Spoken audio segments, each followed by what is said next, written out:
এক সপ্তাহ এক সপ্তাহ আগে থেকেই বাবার কাছে বায়না করতাম। বাবাকে বলতাম, এবার রথে গিয়ে অনেক খেলনা কিনবো, তুমি কিন্তু সবগুলোই কিনে দেবে। বাবা কিছু না বলে শুধুই হাসতেন। তারপর বলতেন, তোর যা যা দরকার সব কিনিস। আমার বাবার একটা স্কুটার ছিল। সেই স্কুটারে বাবা বসিয়ে নিয়ে আমাকে রথের মেলায় নিয়ে দেখাতেন। আমি ব্যাগ ভর্তি করে খেলনা কিনতাম। রথের মেলা মানেই মাটির পালকি কিনতাম, পুতুল কিনতাম, আরো আরো কত কি। আমি তখন সবে 1-এ ভর্তি হয়েছি। সেবারে রথে ঘটল এমন একটা ঘটনা। আমি বাবাকে বললাম, বাবা, এবারে আমি না পালকি কিনবো না, এবার আমি স্কুটার কিনবো।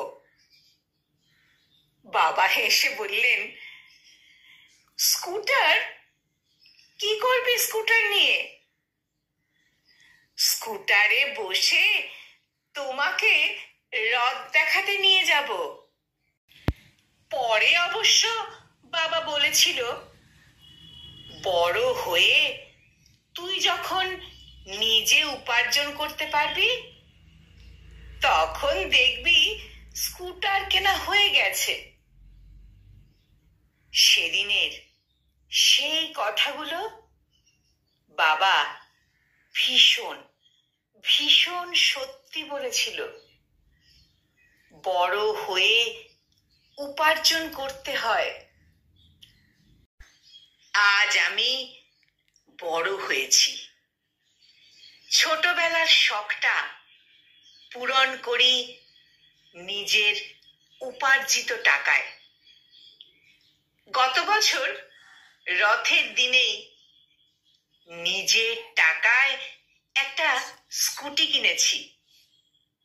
স্কুটিতে বসিয়ে বাবাকে নিয়ে যখন রথের মেলাতে গেলাম, বাবাকে বললাম, বাবা, তোমাকে কি কিনে দেব বলো তো? বাবা বলে, তোর এই রথে চেপে রথের মেলাতে আসতে পেরেছি, এটাই তো অনেক। এটাই আমার সব থেকে বড় পাওনা। কলমে সরজিৎ ঘোষ আর কণ্ঠ প্রয়াসে আমি নিবেদিতা।